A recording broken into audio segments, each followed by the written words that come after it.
안녕하십니까. 친절한 빡팀 박승원입니다. 오늘 다른 게 아니라 원래 혼자서 촬영하던 게 오늘 두 명입니다. 본인 소개부터 먼저 좀 부탁드릴게요. 안녕하세요. 편안하게 하시면 됩니다. 이번에 세종과학예술영재학교 2차에서 우선 선발된 수가중학교 3학년 정예찬이랍니다. 네. 안녕하세요. 네. 친구가 지금 많이 긴장을 하고 있는데 그냥 편안한 대화로 진행을 할 거니까 그냥 이쁘게 좀 봐주셨으면 합니다. 첫 번째 질문하고 싶은 게 영재학교 합격 소감. 아, 사실 좀 안 믿겨지긴 하는데, 어, 그래도 열심히 노력했던 게 좀 결과를 만들어야 하지 않았나 생각합니다. 네, 축하합니다. 축하하고, 자, 선생님이랑 건 1년 반이라는 시간이 지났고, 지난 시간을 되돌아보면서 한번 어떻게 공부했었는지, 어떤 시간을 보내왔는지에 대해서 한번 얘기를 좀 부탁드릴게요. 아, 아, 방학 때부터 전부터도 다른 영재학교의 그런 기출문제를 많이 풀어보면서 그런 거에 대해서 좀 유형 같은 거를 익혔던 것 같고, 그리고 또 좀 수학에 대해서도 문제를 풀면서 흥미가 좀 생겨가지고 좀 더 열심히 공부할 수 있었던 것 같습니다. 궁금한 게, 어, 1년 반이라는 시간 동안 우리가 참 많은 기출 문제들을 풀었던 것 같습니다. 대전 영재고부터 시작해서 이제 세종, 황가영, 서울, 경기. 이것들을 다 이제 어떻게 보면 시간대별로 정리를 하자면 처음에 대했을 때와 중간과 그리고 이제 거의 막바지에 다다랐을 때 본인이 체감했던 그 기출 문제의 그러니까 기출 문제가 어떤 도움이 있었는지 아니면 뭐 도움이 됐었는지 아니면 뭐 차라리 모의고사가 좋았던지 이런 것도 한번 얘기 좀 부탁드릴게요. 아, 그 한국과학영재학교라든지 경기가고라든지 서울가고들의 문제들은 실제로 많은 창의성을 요구하는 문제가 많은데 그런 문제들을 풀면서 어떤 식으로 생각을 해야 되는지 또 어느 관점으로 또 봐야 되는지 등을 많이 배웠던 것 같습니다. 그게 많이 도움이 됐던 것 같습니다. 제가 옆에서 지켜봤을 때 예찬 학생의 강점이 무엇이었냐면 코딩을 할 줄 안다는 거, 알고리즘을 할 줄 안다는 거. 그게 되게 강점이었다라고 생각을 하거든요. 왜냐면은 문제를 풀고 본인이 스스로 이제 알고리즘을 이제 통해서 이 답이 맞는지 확인하는 과정도 많이 있었던 것 같고, 실질적으로 제가 되게 놀랐던 게 예전에 우리 그 기출 문제였던 것 같아. 그 정류 맺힌지 거기에다가 이제 실을 매달아 놓고 이제 빛 쐈을 때 그거를 직접적으로 해본 친구가 예찬 학생 처음이었고 본인이 생각하는 그런 방향에 있어서 문제가 조금 아니었다라고 생각했을 때는 스스로가 코딩을 통해서 알고리즘을 통해서 문제의 정답을 내어보면서 왜 그렇게 되는지를 분석했던 게 굉장히 좋은 방법이었다라고 저는 그렇게 생각을 합니다. 네. 본인도 그렇게 생각하시나요? 전에부터 계속 코딩을 배우고 알고리즘을 배우면서 배웠던 것들이 문제 검산하는 거에도 많이 도움이 됐고, 그리고 또 문제를 그런 관점으로부터 보는 거에도 많이 도움이 됐던 것 같습니다. 그렇다면 이거는 부가적인 똑같은 질문인 것 같은데 네. 서울, 경기, 한가영, 이렇게 연합, 이렇게 크게 네 가지로 네 개의 학교의 시험으로 나눴을 때 조금 차이가 있었는지, 아니면 뭐 어렵다 싶다는 뭐 우리가 판단할 게 아니니까 어떤 느낌이었는지 학교별로. 아, 일단 연합 쪽에서는 오히려 그냥 단순히 계산을 잘 하고 약간 내신에서 더 어려워진 그런 느낌들의 문제도 많이 있었고, 그리고 한국과학영재학교의 문제가 가장 창의적이었고 또 생각을 정말 많이 해야 되는 그런 문제였던 것 같습니다. 또 경기나 서울 쪽은 또 다양한 개념과 엮어가지고 문제를 만들기 때문에 또 그런 학교의 문제를 풀 때는 다양한 배경 지식도 있는 게 도움이 되는 것 같습니다. 아, 전에 기억날 건데, 선생님이 이제 욕심을 내서 경기 영재학교를 한번 써보면 어떻겠나라고 생각을 했던 적도 있는데, 우리가 이제 포기했던 이유가 정보적이 너무 강하다 보니까. 그러니까 아마도 그 원서를 넣는 것도 전략인 것 같습니다. 왜냐면은, 뭐 여기서 말하기 좀 그렇지만, 우리 친구들도, 같이 본 친구들도 대전이 아닌 뭐좀 다른 뭐 세종이나 대구나 이렇게 썼다라면 뭐 결과는 좀 얘기지만 그래도 2차의 합격선을 넘지 않았을까라는 생각도 많이 듭니다, 솔직히. 그래서 지원할 때의 그 전략도 되게 이제 중요하다라고 생각을 해요. 그 네 번째 질문인데, 분명히 슬럼프가 있었다라고 생각하거든요. 분명히 슬럼프가 있었던 것처럼 보였었고, 그거를 어떻게 극복을 했고, 그리고 나는 어떤 방향으로 이제 슬럼프를 갈지, 이제 왔을 때 어떻게 대처를 할지에도 후배들한테 한번 얘기를 좀 부탁드릴게요. 아, 저는 영재학교 2차 시험 보기 한 2주 전부터 좀 공부가 좀 손에 안 잡히는 그런 느낌을 굉장히 많이 받았는데, 그때부터 좀 이거를 어떻게 극복을 해야 되는지 많이 생각을 했습니다.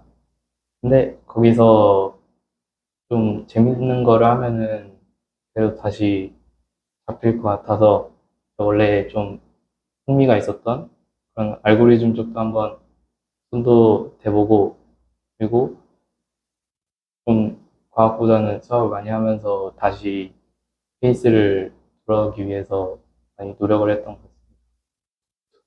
저도 이제 기억을 하는 게 항상 올곧은 자세로 앉아있던 애찬이의 모습이 어느 순간 책상에 엎드려서 쉬고 있을 때의 모습을 봤을 때 아마 그때 선생님이 이렇게 얘기를 했을 것 같아요. 그냥 푹 쉬라고. 그냥 잘하고.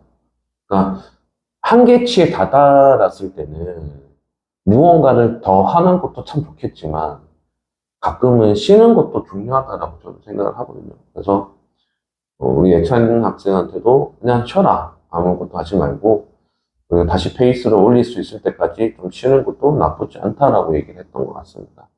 슬럼프가 당연히 올 거고요. 슬럼프 같은 경우는 빨리 이제 나올 수 있게끔 이제 준비를 하셔야 됩니다. 다섯 번째 질문은 우리 이제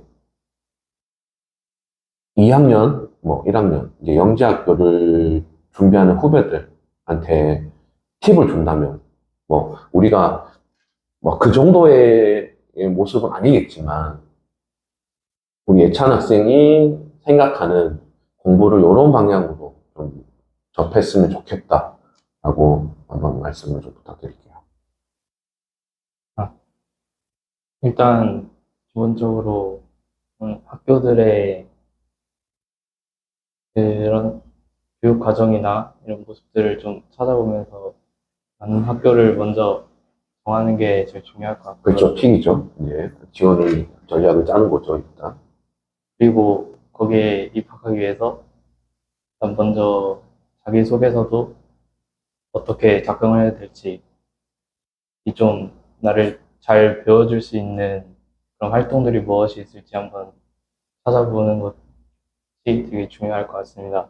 그리고 2차 명직성 평가를 잘 보려면은 그에 다양한 창의적인 문제를 많이 풀어보는 게 도움이 될 것 같습니다.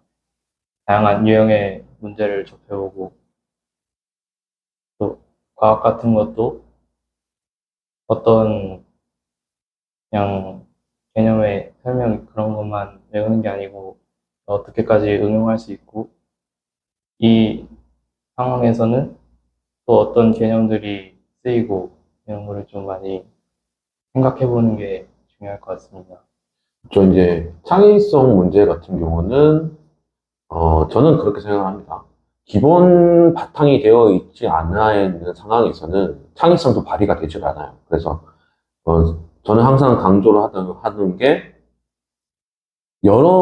우리가 그랬잖아요. 이제 딱 어느 정도의 선행까지만 딱 진행을 하고, 딱 스탑을 한 다음에, 어, 이제 기출 문제를 접하게 되었고, 그리고 선생님이 계속 강조를 했던 게, 중학교 과정이 심화 과정인 고등수학 상 정도만이라도 정말 많이 공부를 한다라면은 중학교 공부를 어차피 통틀어서 이제 다 커버가 될 거니까. 그래서 기본기가 살아 있어야지만이, 이제 창의성도 발휘가 된다라고 생각을 합니다. 그래서 무작정 문제를 푸는 것보다, 어, 중등 과정의 심화 버전인 고등수학을 좀 많이 하고, 우리는 많이 했던 게 실력정석이었으니까, 실력정석 같은 책도 굉장히 좋은 책이니까. 한 가지 책을 여러 번 반복하면서 기본기를 닦고, 이제 창의성 문제를, 학교에서 내주는 창의평가 문제들을 좀 접해보는 게 좋을 것 같다라는 생각을 개인적으로 합니다. 그리고 여섯 번째 질문이 뭐냐면, 이제 어떤 각오로 공부를 했었는지. 그냥, 됐으면 좋겠어. 뭐, 이런 친구들도 있을 거고, 그냥 막연하게 갔으면 좋겠다. 아니면, 뭐, 어떤 각오로 공부를 했는지. 일단은 저는 영재고에 진학하겠다는 꿈을 가진 다음에 그 합격하고 나서의 모습을 그려봤습니다. 그렇게 모습을 그려보니까 꼭 합격해야겠다 하는 그런 의지가 좀 생겨서 더 열심히 할 수 있었던 것 같습니다. 그리고 어차피 입시라는 게, 이제 일곱 번째 이제 질문인데, 입시라는 게 학생과 뭐 어떤 학교 선생님이든 학원 선생님이든, 외부의 이제 선생님이든, 예, 각자 돌아가는 게 아니라, 저는 그렇게 생각하거든요. 학생과, 어, 지도하시는 분들과, 그리고 학부모님들, 이 삼박자가 맞아야 된다는 생각을 해요. 그래서, 지도를 하고 있는 학생의 부모님들한테도 팁을 줄 수 있을 것 같아요. 엄마들한테도, 엄마, 막 이런 거 있잖아요. 막 아이가 공부를 조금 힘들어할 때, 어떻게 반응을 해줬었고, 우리 예찬이 어머님을 통해서 한번 우리 어머니는 어땠었나, 이게 좋았었다, 라는 것들. 아, 일단 제가 필요한 그런 공부가 있을 때 좀 아낌없이 지원을 많이 해주셨고 그리고 좀 공부가 좀 안 잡힐 때도 이렇게 좀 다시 돌아올 수 있게 좀 다독여 주시고 그러셨던 게 많이 도움이 됐던 것 같습니다. 그래서 여덟 번째 질문이 뭐냐면, 이 자리를 빌어서 또 우리 어머니, 아버지한테 감사 인사도 한번 전해 주십시오. 아, 같이 거의 2년 정도 동안 함께 입시를 위해서 노력해 주신 거에 정말 감사드리고 또 고등학교에 진학해서도 더욱 열심히 하는 모습 보여드리겠습니다. 저도 이제 어제, 엄마랑 통화를 하고, 밤늦게 선생님이 엄마랑 통화한 횟수를 한번 살펴봤어. 전화기에서. 22년 12월 18일 날 첫 통화를 했고, 그 이후로 8번을 했는데, 그리고 올해 들어서는 한 번도 하지도 않았고, 언제 딱 마지막에 했냐면은 23년 아마 7월이었을 거야. 그럼 지금 딱 1년 정도를 통화를 안 하고 있었던 거거든.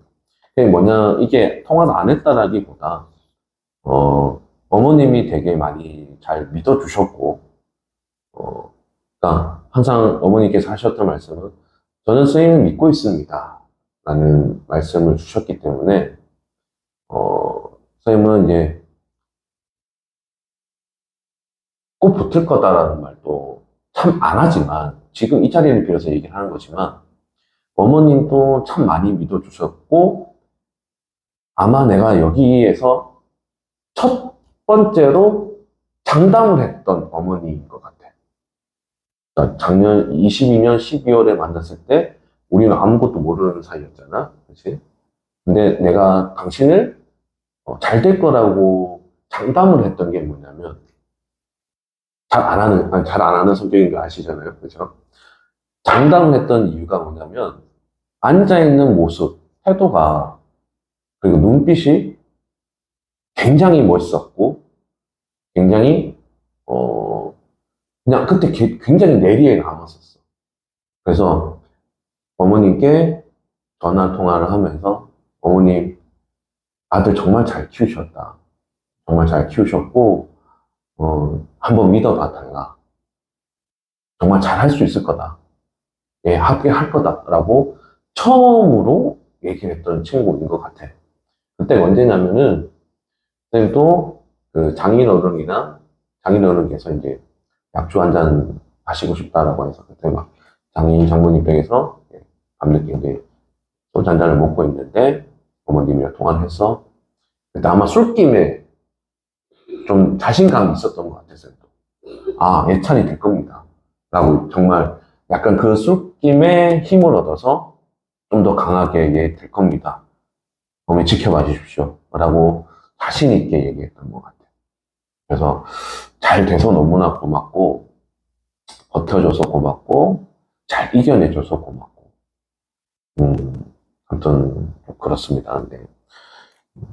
마지막으로 이제 정리하는 말을 좀 해볼 건데, 1년 반이라는 시간이 솔직히 짧진 않잖아요, 또. 그치? 길면 길고, 어떻게 보면은 막 초등학교 때부터 영재학교만을 바라보고 준비하는 친구들도 굉장히 있을 거니까, 뭐 그 친구들에 비하면 우리가 되게 짧은 시간이었을 거고. 근데 그 시간 동안 가장 중요했던 게 무엇이었던 것 같아요? 저는 마음가짐이라고 생각합니다. 이런, 이 1년 반 정도면은 중학교 생활의 반이고, 저에게는 좀 굉장히 긴 시간이었는데, 그동안 또 한 가지 목표만 바라보고 열심히 하는 게 사실 쉽지 않거든요. 그럴 때마다 좀 마음가짐이 있었기에 계속 자꾸 문제과 합격이라는 목표를 바라보고 달려올 수 있었던 것 같습니다. 종합해보면 공부도 공부지만 어떠한 목표를 향해서 달려갈 때 당연히 쓰러지고 발을 헛디딜 수도 있고 뭐 길을 잘못 들었을 수도 있지만 포기하지 않고 그 꿈을 향해서 달려가는 게 그리고 멈추지 않는다는 게 굉장히 큰 것 같아요. 그래서 제가 이제 아이들한테도 참 칭찬이라는 걸 잘 하지 않는 사람이지만 그냥 그렇게 잘 버텨주는 친구들한테는 뭐 예찬이한테도 그랬지만 고맙다, 버텨줘서 고맙다, 잘해줘서 고맙다 이런 얘기들 좀 많이 하는 편이고 길입니다. 공부하는 시간이 긴데 학생들이나 부모님들은 너무나 쉽게 생각하십니다. 그렇죠? 너무 앞에 단기간에 어떤 결과만을 바라보고 단시간에 뭔가 결과만을 나오기를 바라시는데 그 모습을 생각을 조금 내려놓으시고 길게 생각하셔서 큰 목표를 두고 이제 조금 여유롭다라고 표현하기 그렇지만 조금은 자녀들이 원하는 방향대로 흘러가지 않습니다.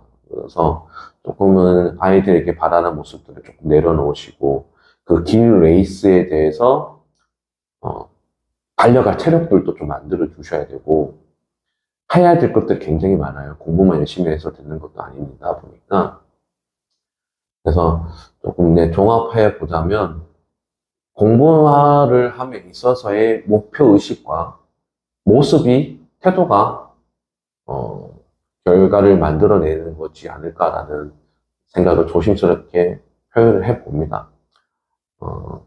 원래 안 오려고 했는데, 저는 손가락 걸고 약속한 게 있어가지고, 손가락 걸고 약속한 게 있어가지고, 왔고, 다시 한번 축하한다는 말을 전하고, 너무나 고맙게 카메라 앞에 서줘서 고맙고, 그동안 엄마, 아빠, 또, 선생님한테도 받는 기대를 조금 힘들었을 테지만 좋은 결과로 답해 주어서 너무나 감사하다는 말씀을 전합니다.